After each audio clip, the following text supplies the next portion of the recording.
dil hətta Dilin torpaq məsəl qədər üçün- vacib bir faktordur. Nə qədər?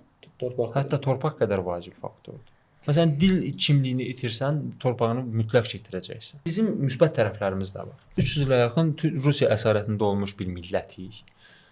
Bunun qarşılığında biz öz dilimizi qoruya bilmişik. Amma məsələn, bu dəqiqə Mərkəzi Asiyaya getsək, böyük əksəriyyət rusca danışır. Amma Azərbaycanda elə deyil vəziyyət. Azərbaycan orada olanda əziyyət çəkmişdi. Bizim belə bir qonağımız vardı, Gürcüstandan gəlmişdi. Rus dilini bilir. Mən də rus dilini bilirəm. İstəyirəm ona sualı rus dilində izah eləyim ki, çəkiliş var da çəkib qurtarmalıyam. Özünü bilməməzliyə vurur. Amma Çox- mən başqasına əla bir şeydir də. Əladır da, Əladır super. yaşamalı. Amma digəri rusdur və mən ona rus dilində danışanda görürəm ki, bu da belə eləyir, görürəm ki, başa düşürəm ki, sən bunu bilirsən də.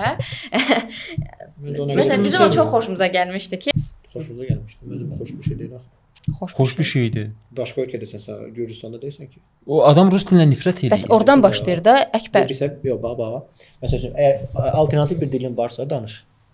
Məsəl üçün, mən bunu sən izah edirəmsə, sən bunu başa düşüb danışmırsansa, bu məncə Mən sənə bir söz iş deyim. peşəkar sahədirsə, peşəkar bir işsə bu iş görürsə. Düzdür, mənim orada işimi çətinləşdirdi. Yəni açığı da, yəni Amma məni məcbur elədi ki, mən girim Google-a tərcüməyə və onun Çox dilində, müsbət onun dilində ona izah Məncə o dil, edeyim. burada o məsələ.